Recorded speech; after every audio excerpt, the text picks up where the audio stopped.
Hello friends. अभी हम लोग जो है इकोनोमेट्रिक्स के जो जून 2023 में जो भी क्वेश्चंस आए थे उसको हम लोग जो है सॉल्यूशन देंगे। तो यहाँ जो फर्स्ट क्वेश्चन जो था वो था given below are the alternative फॉर्मूले ऑफ एफ स्टैटिस्टिक। ठीक है, तो एफ टेस्ट स्टैटिस्टिक्स का जो है वो फॉर्मूला जो है दिया हुआ है। We are interested in testing the statistical significance of incremental contribution of x3 at 5% level of significance to y is equal to beta 0 plus beta 1 x1 plus beta 2 x2 plus u. ठीक है, which of these is not appropriate where RSS is residual sum of square and ESS is explained sum of square. ठीक है, तो इसमें से पूछ रहा है कि कौन जो है वो अप्रोप्रिएट नहीं है। ठीक है, एफ टेस्ट का तो जनरली ये पूछ रहा है कि एफ जो है का टेस्ट का जो है फॉर्मूला है वो हम लोग कौन सा यूज करते हैं और कौन सा इसमें से गलत है। ठीक है, तो क्लास में जैसे हम लोग ने बताया था तो उसी बेस पे तो एफ टेस्ट और आर स्क्वायर के बीच का रिलेशनशिप है। तो पहला बोल रहा है कि एफ का जो होता है ओरिजिनल फॉर्मूला है वो है तुम्हारा जो है एस्टिमेटेड सम ऑफ स्क्वायर जो explained sum of square divided by उसका जो है डिग्री ऑफ फ्रीडम जो कि k-1 केस में है अगर मेरे पास जो है k वेरिएबल्स होंगे तब, और residual sum of square divided by residual sum of square. ठीक है, और n माइनस के n जो है वो टोटल नंबर ऑफ ऑब्जर्वेशन और k जो है टोटल नंबर ऑफ x जो है वेरिएबल्स। तो ये उसका जो है तुम्हारा वो डिग्री ऑफ फ्रीडम। तो यहाँ पर जो है E S S divided by degree of freedom है ना, और R S S divided by degree of freedom, तो ये वाला तो मेरा है।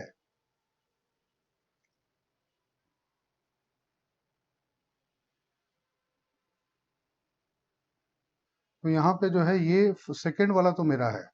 ठीक है, दूसरा आगे देखते हैं कि और का क्या सा होगा।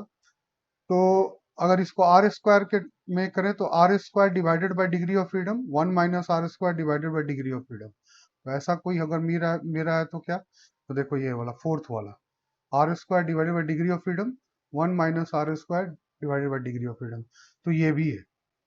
अब और उसके बाद देखते हैं और क्या है जो हम लोगों के पास है। तो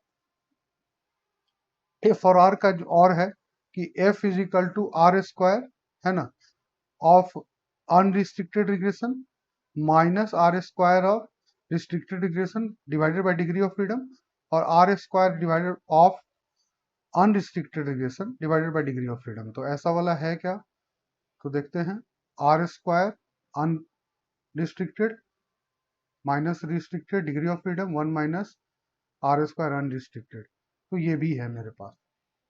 तो इसका मतलब है कि हमारे पास ये तीनों हो गया है। एक यही है जो कहीं भी new old degree of freedom new ये हमारे पास कहीं नहीं है, तो ये नहीं होगा, तो इसका आंसर होगा वो 3 होगा।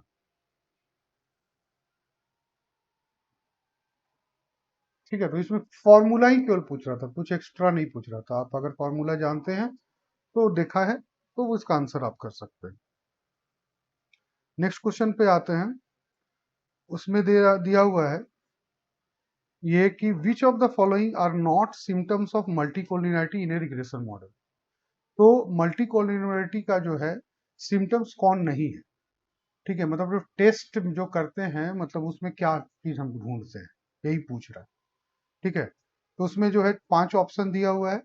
High R square with few significant t ratio for coefficient, high pair wise correlation among regressor, the closer the tolerance level of J is 0 or variance inflation factor of variable is below 10 and the closer the tolerance जो level जो है inflationary level जो है वो 1 के, तो इसमें से कौन नहीं है।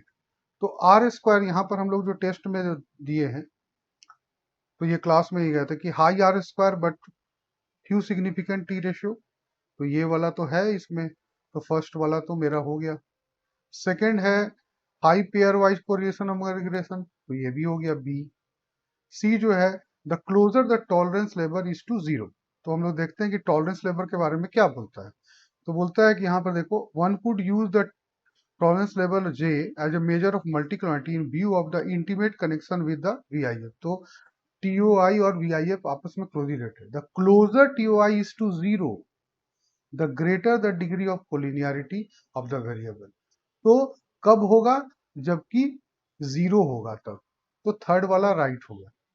तो थर्ड वाला राइट हो गया, तो इसका मतलब जो है 1 है तो नो कोरिलेशन है. तो ये फिफ्थ वाला जो है वो रॉन्ग हो गया.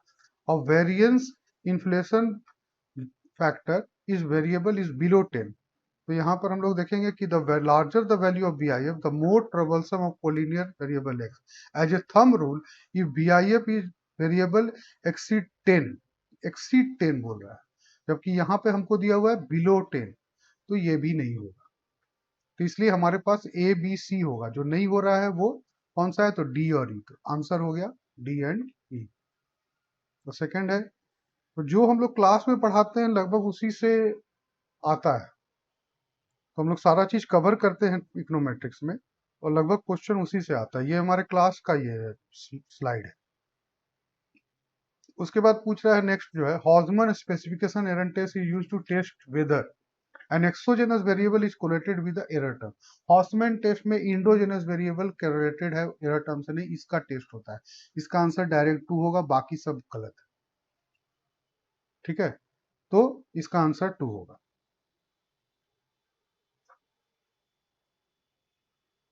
नेक्स्ट क्वेश्चन है, sequence of step followed in the estimation of indirect least square. तो इनडायरेक्ट लीस्ट स्क्वायर में हम लोगों को क्या सीक्वेंस होता है? तो सबसे पहले हम लोग क्या करते हैं इनडायरेक्ट लीस्ट स्क्वायर में, सबसे पहले हम लोगों के पास होता है स्ट्रक्चरल मॉडल. तो स्ट्रक्चरल मॉडल को फर्स्ट स्टेप में हम लोग करते हैं, उसका रिड्यूस फॉर्म इक्वेशन निकालते हैं स्ट्रक्चरल मॉडल से. ठीक है, अब उसके बाद जो है हम उसमें OLS लगाते हैं. ठीक है, तो फर्स्ट जो है रिड्यूस फॉर्म निकालते हैं. तो हमारा पहला जो है ऑब्टेनिंग द रिड्यूस फॉर्म, तो ये पहला स्टेप हो गया. ठीक है, दूसरा बोल रहा है कि हम उसके बाद एप्लीकेशन है, ये सेकेंड स्टेप ये हो गया.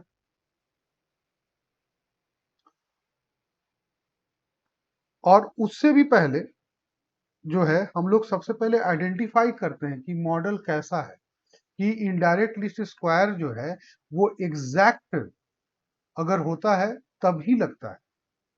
मतलब एग्जैक्टली आइडेंटिफाइड होगा तभी लगेगा, ओवर एस्टिमेटेड मॉडल में नहीं लगेगा. तो पहला मतलब जो है हम लोग सबसे पहले तो आइडेंटिफिकेशन ही करते हैं. तो ये नंबर 1 है, ये नंबर 2 है, उसके बाद नंबर 3 में आप करेंगे. उसके बाद ऑब्टेनिंग द स्ट्रक्चरल फॉर्म 4 होगा, और उसके बाद सबसे लास्ट जो है पॉलिसी क्लिक करेंगे. तो हम लोग देख लेते हैं कि कौन सा ये है. तो फर्स्ट जो है A, सेकंड जो है वो मेरा D, तो वो हमारा जो है फर्स्ट ही ऑप्शन लग रहा है. तो ये होगा AD, उसके बाद B एप्लीकेशन ऑफ OLS, उसके बाद C obtaining the structural coefficient, और लास्ट में उसको पॉलिसी. क्योंकि पहले OLS लगाएंगे तो रिड्यूस फॉर्म का निकलेगा हमारा क्या कहते हैं कोफिशिएंट्स. उस रिड्यूस फॉर्म से हम स्ट्रक्चरल फॉर्म का कोफिशिएंट निकालेंगे, और फिर लास्ट में उसको पॉलिसी के लिए यूज करेंगे. तो स्टेप्स क्या होगा? First identification of model. Without identification हम साइमल्टेनियस इक्वेशन में सॉल्यूशन कैसे होगा? क्योंकि अगर अंडर आइडेंटिफाइड है तो उसका सॉल्यूशन होना ही नहीं है. पहला चीज तो ये है. अगर एग्जैक्ट आइडेंटिफाइड है तब उसमें कुछ मेथड लगेगा, तो उसमें ILS मेथड जो है एग्जैक्टली आइडेंटिफाइड के लिए लगता है. और अगर ओवर आइडेंटिफाइड है तो अदर्स मेथड लगेंगे. ठीक है, 2SLS मेथड लगेगा, है ना. तो ये सारा चीज जो है वो हमको पहले आइडेंटिफिकेशन जान लेंगे तभी तो पता चलेगा कौन सा होगा. तो फर्स्ट जो है वो हम लोग इसको करेंगे, और उसके बाद हम लोग क्या करेंगे, स्ट्रक्चरल फॉर्म जो दिया हुआ है, जो इक्वेशन जैसा दिया हुआ है उसको चेंज करेंगे रिड्यूस फॉर्म. तो रिड्यूस फॉर्म में चेंज करते हैं तो उसमें क्या करते हैं हम लोग जो भी है, कि जितना भी इंडोजेनस वेरिएबल को एक साइड में करते हैं और एक्सोजेनस वेरिएबल को एक साइड में करते हैं. ऐसे साइमल्टेनियस में मिक्सअप होता है. लेकिन रिड्यूस फॉर्म बनाते हैं तो इंडोजेनस एक साइड में, एक्सोजेनस एक साइड में. तो रिड्यूस फॉर्म बनाएंगे, उसके बाद OLS लगाएंगे उसमें रिड्यूस फॉर्म में. रिड्यूस फॉर्म में OLS लगाने के बाद हम लोग को रिड्यूस फॉर्म के कोफिशिएंट का जो है तुम्हारा एस्टिमेट मिलेगा. उस एस्टिमेट से हम लोग जो है फिर स्ट्रक्चरल फॉर्म जो है उसका एस्टिमेट्स का जो है फिर हम लोग कोफिशिएंट निकालेंगे. और उसके बाद जो है उसको पॉलिसी के लिए यूज करेंगे। तो यही स्टेप है। तो इसलिए ए इज द राइट मेथड। ये जो है हम लोगों का राइट मेथड है। ए को हम लोग ऐसो करेक्ट बोलते हैं इसमें। ठीक है।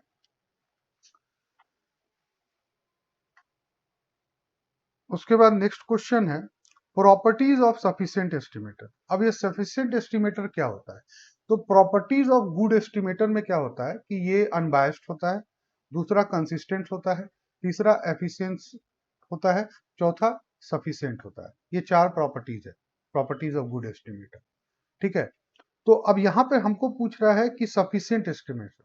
तो सफिशिएंसी का सबसे बड़ा चीज क्या है कि ये जो पैरामीटर है, वो एस्टिमेटर जो है वो पैरामीटर के सभी इंफॉर्मेशन को जो है वो सैंपल को जो है से जो है पैरामीटर के बारे में सारा इंफॉर्मेशन दे देता है। तो इसमें क्या होगा? तो पहला, it may be biased, it may be unbiased, ये दोनों सही है। बायस्ड भी हो सकता है, अनबायस्ड भी हो सकता है, उसमें कुछ नहीं, प्रॉब्लम नहीं। It is always consistent, yes, it is always consistency. और कंसिस्टेंसी का मतलब क्या होता है? What is the consistent? अगर किसी एस्टिमेटर को हम लोग जो है कंसिस्टेंट कब बोलेंगे?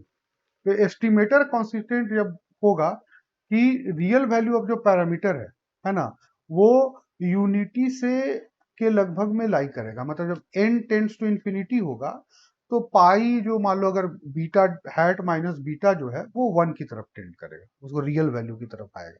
ठीक है। तो इसको कंसिस्टेंट बोलते हैं। तो ये कंसिस्टेंसी ऑलवेज होगा। ठीक है। तो जब ये ऑलवेज कंसिस्टेंट होगा तो नॉट ऑलवेज है, ये रॉन्ग होगा। और मिनिमम वेरिएंस होगा, है ना, तो ये भी सही होगा। तो ए बी सी और तुम्हारा ई होगा। तो इसका फोर्थ ऑप्शन राइट। उसको जब एक बार में ऑलवेज अगर जहां पर लिखा तो चॉइस तुमको ऐसा दे रहा है कि तुम देखो कि उसमें है कि दोनों में एक कॉन्ट्राडिक्टरी दे रहा है। एक ऑलवेज बोल रहा है, एक नॉट ऑलवेज बोल रहा है। और ऑलवेज राइट हो गया तो नॉट ऑलवेज, और अगर नॉट ऑलवेज राइट हो गया तो ऑलवेज नहीं होगा। तो यहाँ पर एक चॉइस यही पर बनता है। तो इसलिए आंसर जो है ए बी सी और ई होगा। नेक्स्ट जो क्वेश्चन, जो लास्ट क्वेश्चन जो है हम लोगों का, ये तुम्हारा मैचिंग दिया है। पहली बार जो मैचिंग है वो डिफरेंट दिया है। ऐसे जनरली टेस्ट का मैचिंग जो है देता है जो जनरली कॉमन होता है, ये थोड़ा सा अनकॉमन। ठीक है। तो ये पहला जो है इसमें कौन सा, इसमें ये हो रहा है। तो क्लेन्स रूल ऑफ थंब। ठीक है। क्लेन्स रूल ऑफ थंब जो है ये हम लोगों का जो है ऑक्सिलरी आर स्क्वायर का टेस्ट करने के लिए इसको बोलता है, यूज करता है। ठीक है। और आर स्क्वायर जो जरूरत होता है हम लोगों का वहां पे मल्टीकोलिनियरिटी। तो ये फर्स्ट वाला का जो है वो 4 हो जाएगा, मल्टीकोलिनियरिटी। ठीक है, क्योंकि आर स्क्वायर के बारे में बात कर रहा है। लाइजिंग बॉक्स स्टैटिस्टिक। ठीक है। अब ये जो लाइजिंग बॉक्स स्टैटिस्टिक है ये significance of auto correlation coefficient के बारे में। ये हम लोग टाइम सीरीज में ऑटो कोरिलेशन तो होता ही है टाइम सीरीज में, तो उसमें जो है उस significance of auto correlation coefficient कितना सिग्निफिकेंट है उसको टेस्ट करने के लिए लाइजिंग बॉक्स का हम लोग यूज करते हैं। तो ये तुम्हारा थर्ड हो गया, बी का थर्ड हो गया। ठीक है। केपीएसएस, केपीएसएस का फुल फॉर्म है क्वाटोस्की फिलिप्स स्कुमिड सिन टेस्ट। ठीक है। और ये यूज होता है हम लोगों का स्टेशनैरिटी को देखने के लिए कि टाइम सीरीज स्टेशनरी है कि नहीं। तो अगर उसमें यूनिट रूट प्रेजेंट होता है तो वो स्टेशनरी नहीं होता। तो उसमें यही टेस्ट करने के लिए कि स्टेशनैरिटी का टेस्ट है वो यूनिट रूट टेस्ट है। तो इसलिए इसका जो हो जाएगा केपीएसएस का जो हो जाएगा यूनिट रूट टेस्टिंग, तो वो 2 हो जाएगा। और बाईपैरॉन जो है वो स्ट्रक्चरल ब्रेक का टेस्ट के लिए होता है, ये 1 हो जाएगा। ठीक है। स्ट्रक्चरल ब्रेक मतलब करने का मतलब क्या है कि कभी कभी, मतलब कभी नहीं, हमेशा जो बिजनेस साइकिल्स चलते हैं तो इकोनॉमी अलग अलग लेवल पे आ जाता है। ठीक है। एक साइकिल चला, ठीक है, और उसमें डाउन हुआ तो एकदम डाउन जो पहले इतना नहीं हो जाता है, फिर वहां से कम ही डाउन होता है पहले वाला से, फिर वहां से इकोनॉमी चलता है। तो अगर स्ट्रक्चरल ब्रेक है तुम्हारा क्या कहते हैं इक्वेशन में, तो हम लोग जो है मतलब जो अपने रिग्रेशन में, तो हम लोग का अच्छा ओएलएस लगाने से बढ़िया मेथड से नहीं आएगा। तो उसके लिए टाइम सीरीज का जो है हम लोग का जो है फोरकास्टिंग सही नहीं होगा। तो उस स्ट्रक्चरल ब्रेक कहाँ कहाँ पे आया है ये हमको टेस्ट करना पड़ेगा और वो जानना पड़ेगा। तो उसके लिए बताया कि अगर वो जो तुम्हारा जो सीरीज है टाइम सीरीज में, उसमें स्ट्रक्चरल ब्रेक कहाँ कहाँ आया है वो जानना जरूरी होता है, उसको जो है फोरकास्ट करने के लिए, उसको प्रेडिक्ट करने के लिए। तो इसीलिए जो है बाईपैरन जो है वो उसको दिया था। ठीक है, तो हम इसलिए जो है स्ट्रक्चरल ब्रेक का टेस्ट जो है वो बाईपैरन का है। तो इसमें जो है हम लोगों का जो है ए का 4, बी का 3, सी का 2 और डी का 1, ये हमारा ऑप्शन 1 में आ रहा है। ठीक है, तो इसलिए ऑप्शन 1 जो है वो इसका करेक्ट आंसर होगा। तो इतने ही क्वेश्चन थे, थोड़ा सा डिफरेंट जो है पिछले साल से अगले जो आने आता है उससे थोड़ा डिफरेंट पूछ रहा है, तो थोड़ा सा डिटेल जो है वो पढ़ने की जरूरत है आपको जो है इकोनोमेट्रिक्स का। तो जनरली जो है वो बुक जो है वो ज्यादातर जो है चलता है वो है गुजराती का। ठीक है, तो वो गुजराती का बुक है, उसको अगर थोड़ा सा पढ़ा जाए, उससे मेन मेन चैप्टर्स जो है उसको पढ़ा जाए, जैसे कि सिंपल लीनियर रिग्रेशन मॉडल है, मल्टी कोलिनियरिटी हुआ, ऑटो कोरिलेशन हुआ, फिर आपका क्या कहते हैं हेटेरोस्केडास्टिसिटी हुआ, और फिर आप है जो है डमी वेरिएबल्स वाला मॉडल्स को पढ़िए। उसके बाद जो है आप है सो क्या कहते हैं टाइम सीरीज और साइमल्टेनियस इक्वेशंस मॉडल्स है उसको पढ़े। तो ये सब जो है इम्पोर्टेंट है। और फिर जो है लैग्ड वेरिएबल्स वाला मॉडल जो है जो चैप्टर से लैग्ड वेरिएबल्स वाला उसको पढ़े, स्पेसिफिकेशन बायस्ड वाला चैप्टर को पढ़े। तो ये सारा चीज जब पढ़ने से इम्पोर्टेंट से आपका जो है मैक्सिमम चांसेस है कि आप है सो वहां पर क्वेश्चन को सॉल्व कर पाएंगे।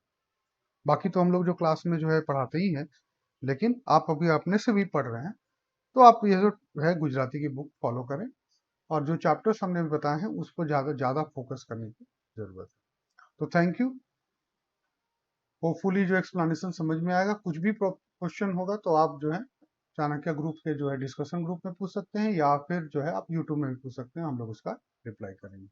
तो थैंक यू।